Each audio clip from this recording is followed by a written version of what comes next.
Welcome back to another episode of the Pax What She Said podcast after a long hiatus. I am Maggie Loney, joined as always by Perry Goldstein, and we're here to talk about free agency. Perry is settled into her new job. I am settled into my new house, which is why I have nothing in my background. And now we're ready to settle in for another season of Packers football. We made it, honestly, through the dead zone, which was kind of the goal. And now we're here to talk about free agency and pretty soon the draft kicking off in Green Bay. So Perry, how you doing? It's been a while. I know. I'm so happy to see your face. If anyone's not watching on YouTube and is missing out on Maggie Loney's beautiful face, I'm so sorry. I'm so glad to be talking about real football. I kind of always forget every year after the Super Bowl how short the real NFL offseason is because the NFL is not off for very long. Free agency frenzy was so real this week. And we're going to go straight into the draft. And then it's going to be, back to training in no time. So I'm excited to talk about it. It felt so good. I was working from home on Monday and I had NFL Network on in the background all day with all the updates. It was great. So yeah, let's get into it.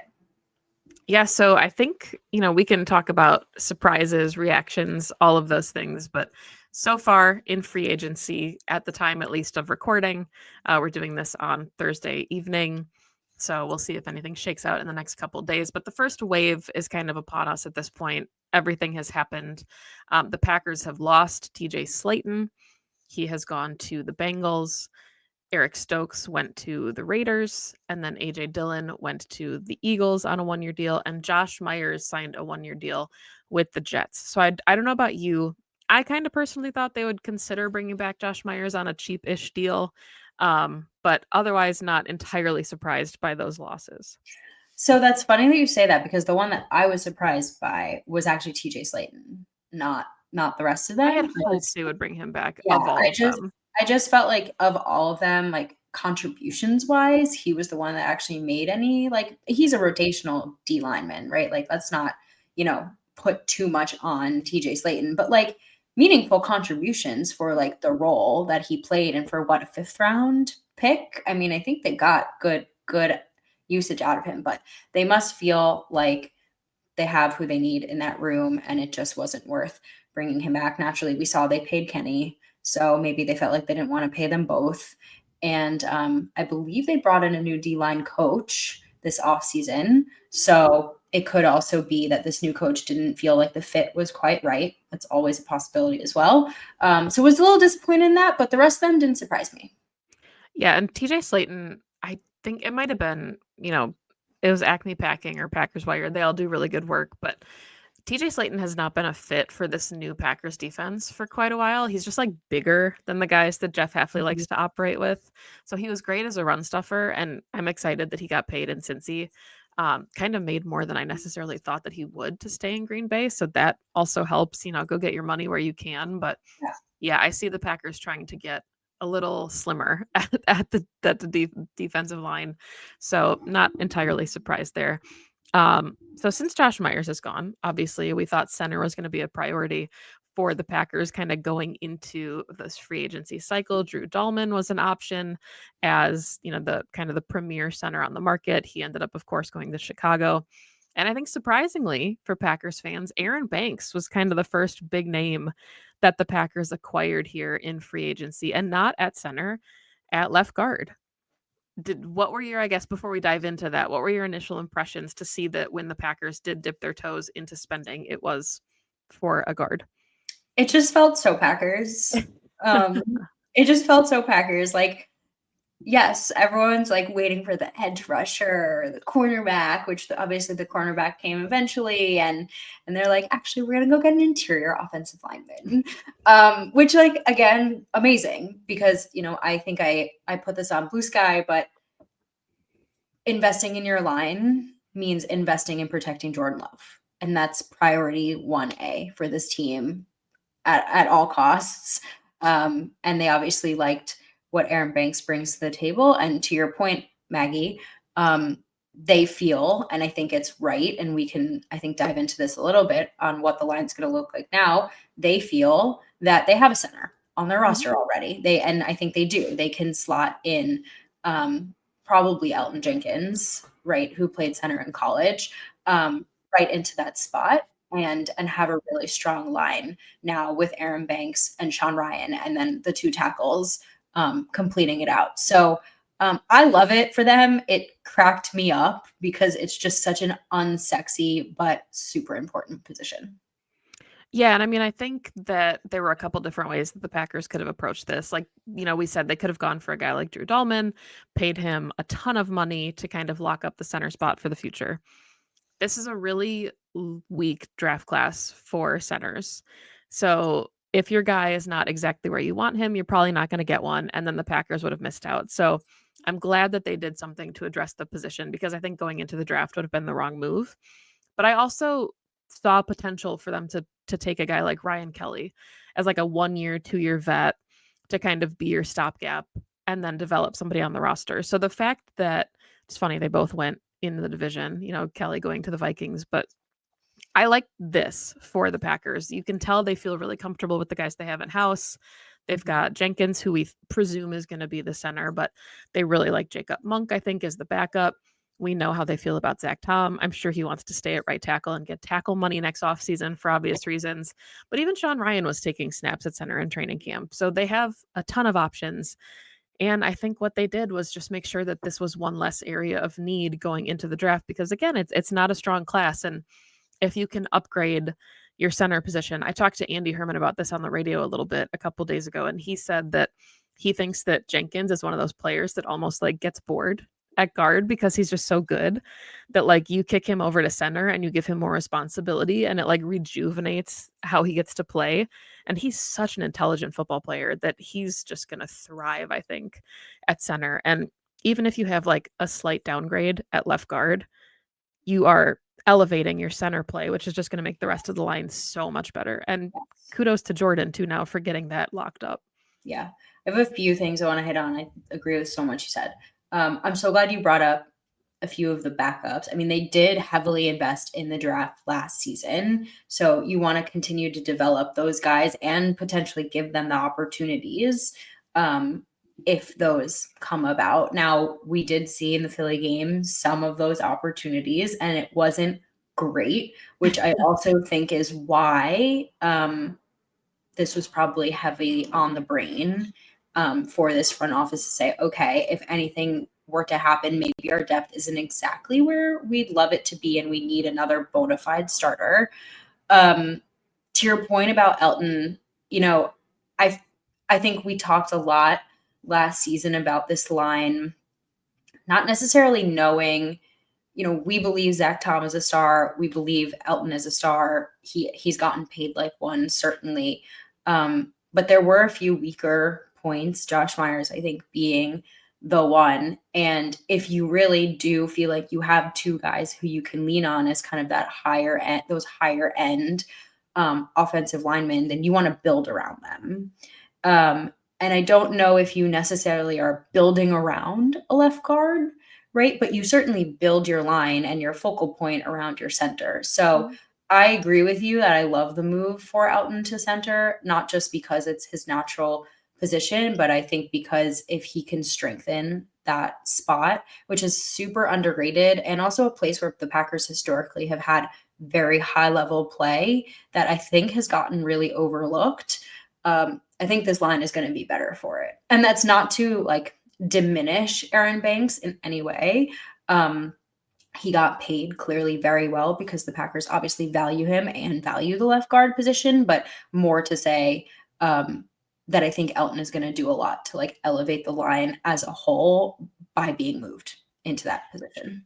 And I think what the Packers did here was really smart too, because I mean, I don't know if this is like a hot take. I wouldn't think it is, but I feel like at this point, if the Packers were going to pay either of their tackles, they're paying Zach Tom. Rasheed Walker is still the unproven commodity. So even though left tackle might be a more premier position technically, Zach Tom is the guy that's going to get the bag next offseason. And maybe the Packers prioritize both.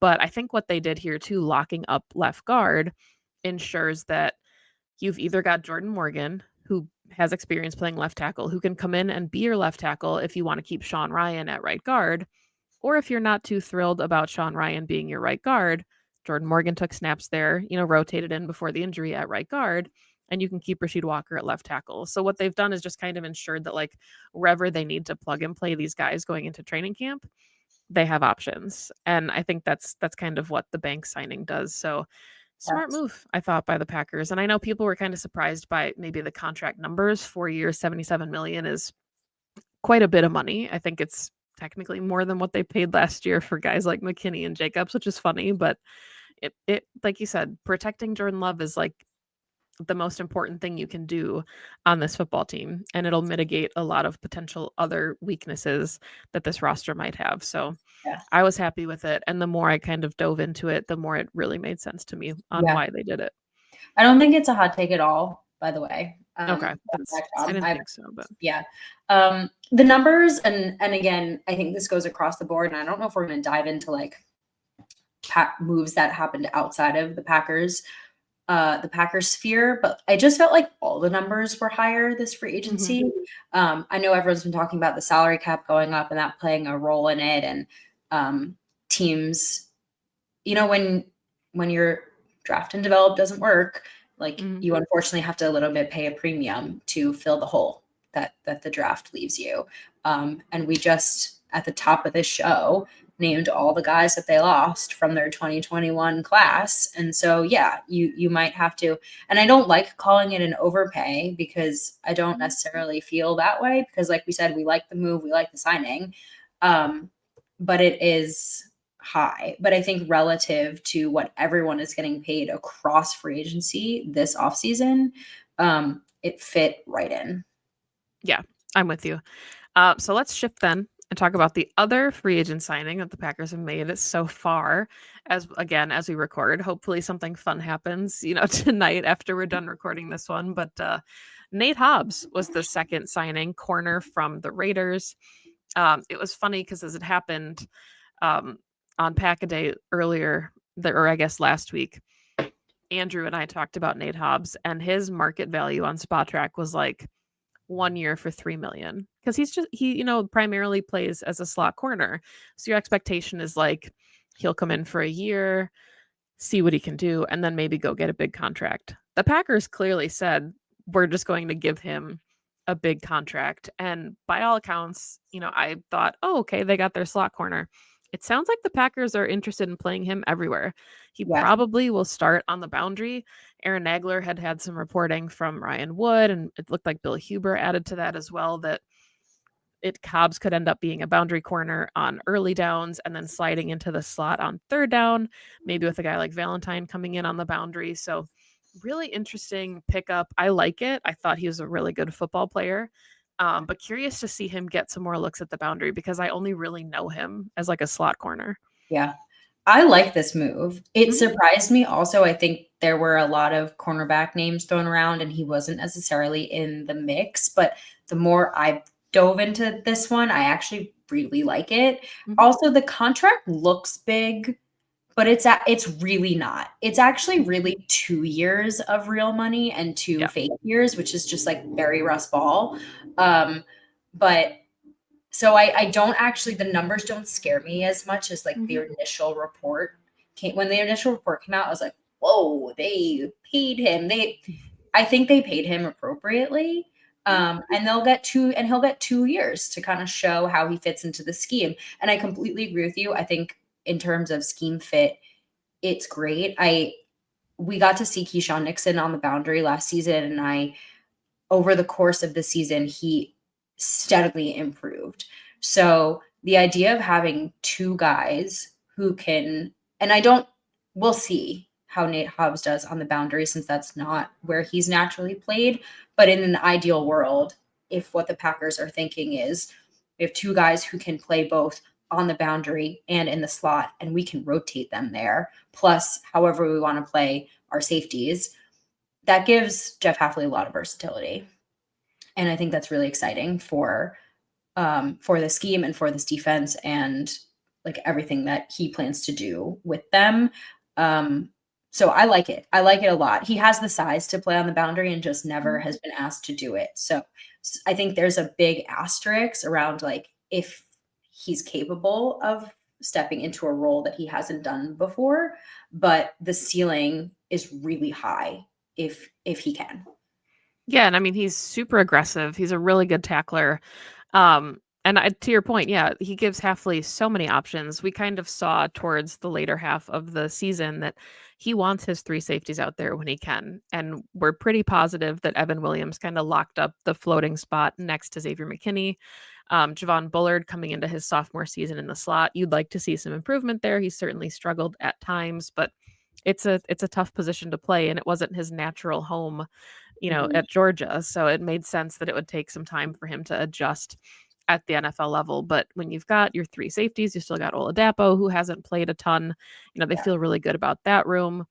Nixon again wants to play boundary. He said he wants to be like CB1. He doesn't want to worry about kick returns anymore. And this isn't even including Jair, which we don't know what's going to happen. First, it sounded like he No, was going to get no. traded, and then it seemed like maybe he was going to stick around. I know he welcomed Hobbs to the team through reports, so he's in communication with him. And I don't know if that is just because Jair's a good dude, but we'll see what happens. And all you're doing, like you said, is giving Jeff Heffley more pieces to play with, and he's got a ton of options when it comes to who plays where. Mhm. And I think it's interesting because this is a decent class for corners in the draft, and I certainly like that the Packers aren't banking on drafting someone now that they need to start, week 1. I think that's kind of the Hobbs move was at first I thought it was insurance, and the more I dug into it, I was like, no, he's a player. Like he's really gonna make a difference. And I think they'll still probably take someone either maybe like round 3 or day 3 at some point because the room needs bodies. But I certainly feel much more comfortable about the secondary and where it stands with or without Jair after the Hobbs signing. I agree. I would definitely like them to take a quarterback in this draft and make it a priority. It is a position that should always be a priority, quite frankly. I seconding everything. I definitely am curious what your thoughts on, do they like this move because of the scheme fit, or is there a little bit of, we've had so many rotational changes that we've had to make, guys who have had to play out of position. I don't want to call it PTSD, but I guess like adjustments to some of the things that they've had to deal with in their secondary. Like if that was part of their thought process in making a move like this, going to get someone who can do both. I think it's interesting because we talk, ad nauseum every just about this time of year in March and April before the draft about how the Packers have yet to invest highly in a true nickel corner. We always see them take guys that play the boundary and then slide them inside. And it's exactly again what happened with Bullard. He played a little bit in college, but he wasn't like a true slot player until he came Mhm. to the Jeff Havley defense. And then he kind of filled that role. So I thought when they made this signing, okay, they finally are making like a true investment in the slot, and I don't think that's the case. So I think kind of what they did is solidified the position because we saw that it was a kind of an area of weakness for this defense throughout the season. And if Nixon wants to play on the boundary and that's where he's comfortable and that's where he looked good Yeah. towards the second half of the season, I do think that it kind of solidifies that spot if there are struggles. Yeah. But, yeah, I don't think it was, like, the investment that I thought it would be and, like, "Oh my goodness, they're finally prioritizing that nickel spot."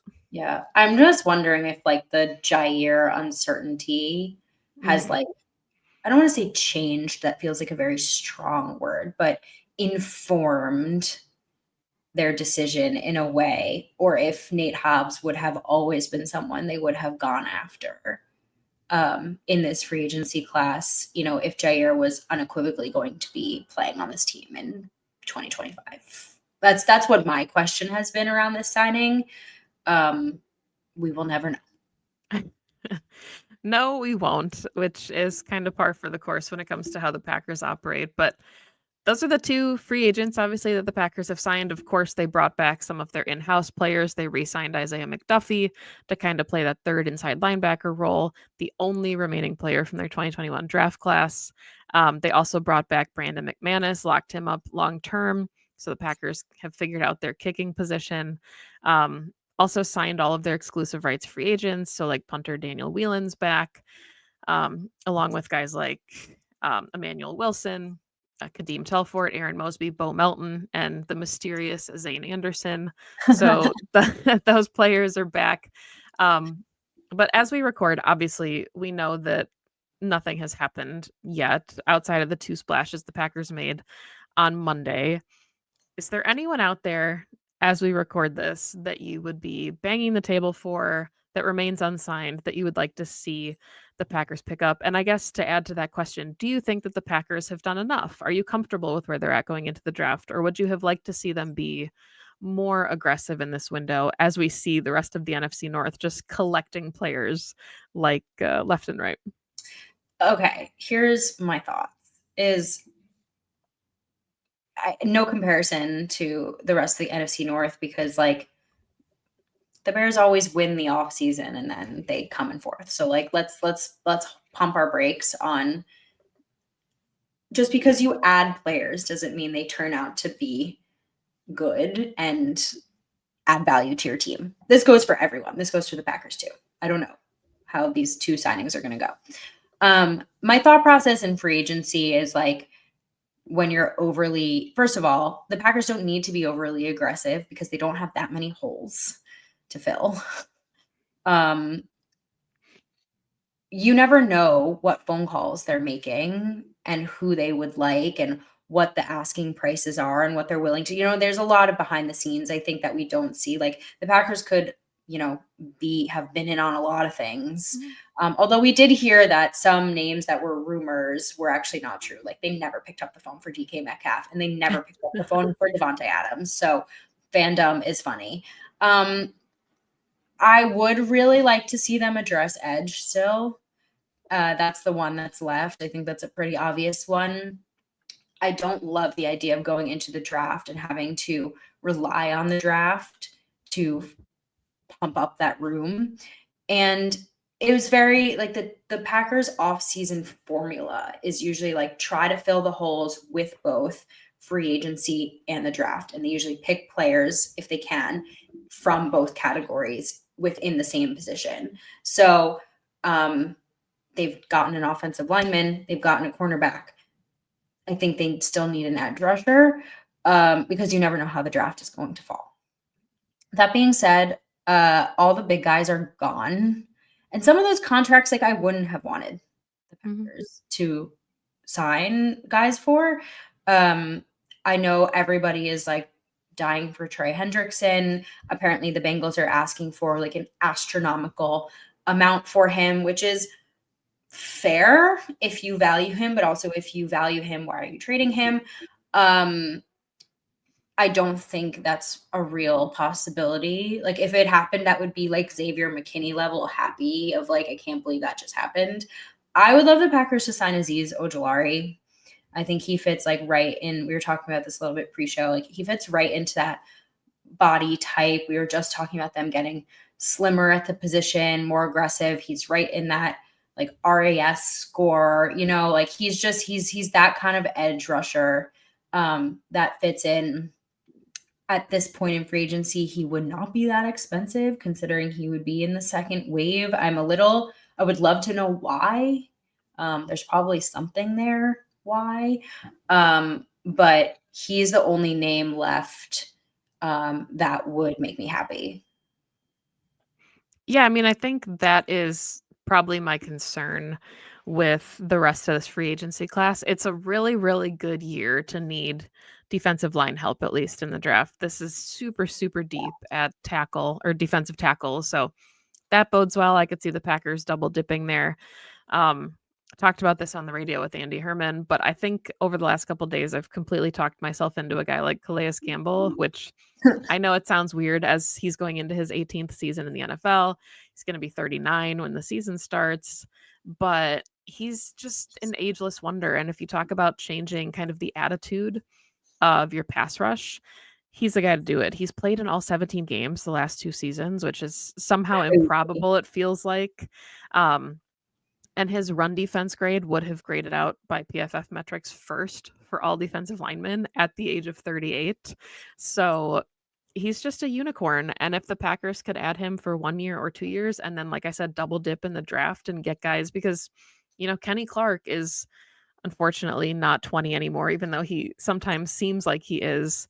It might be time to start really investing in the future of that position, which I think they tried to do with like guys like Wooden and Brooks, but I'm not sure Mhm. they're ever going to be more than rotational pieces. So if you Yeah. can bring in somebody even on like a 1 or 2 year rental and then invest in the draft, I would be okay with that. And I think that's kind of where like a Dante Fowler fits too. I could see the Packers looking at a vet edge rusher. I think Ojulari probably warrants like a bigger contract, like you're saying, because he's still only 25, or he turns 25 in June. 24.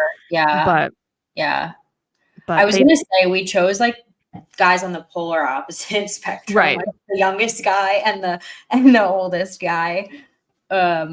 Yeah. I mean, I would love Calais Campbell for nothing more than what you said as like that vet locker room presence. I feel like someone who's been in the league that long is just invaluable in that sense. He'd almost be like this team's Mercedes Lewis, Yeah.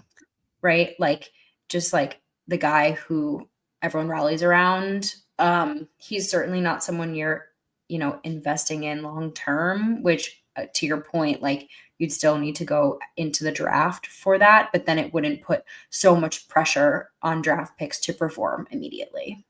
And I think the concern that I have with edge rush is just the room that you have now is good, but you're still hoping for a jump, right? We know who Rashawn Gary is.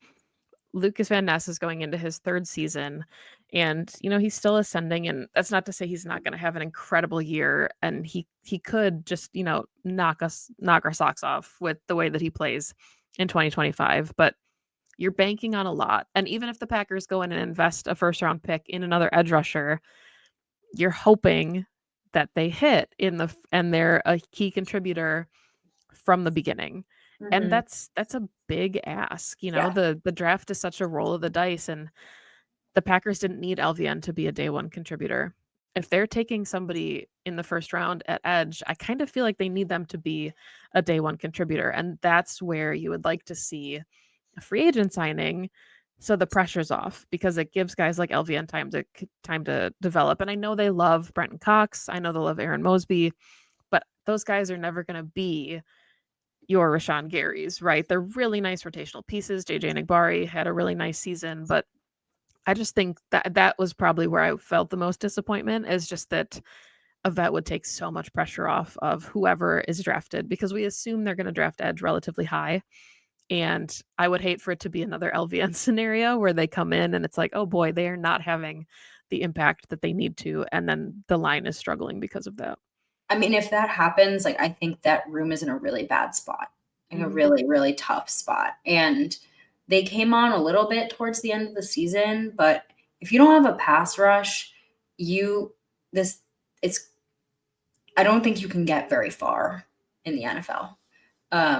So they have to make smart decisions Mhm. with this room this offseason. Yeah, that we'll see what happens. And probably this time next week, maybe we'll talk about everything going on across the NFC North. We'll see if the Packers have added anyone else additionally to that room or to the roster in general. And then we'll start diving into some draft content, because we are about 6 weeks away, 5 weeks away from the draft, which is just absolutely insane. But any final thoughts before we wrap this one up? It's Um, oh, I'm just so happy to be back with you. So happy. Um, Thanks everyone for giving us a little break. Appreciate your patience. I hope you're just as happy to see us back. And like Maggie said, we'll have all the off-season content for you now going forward.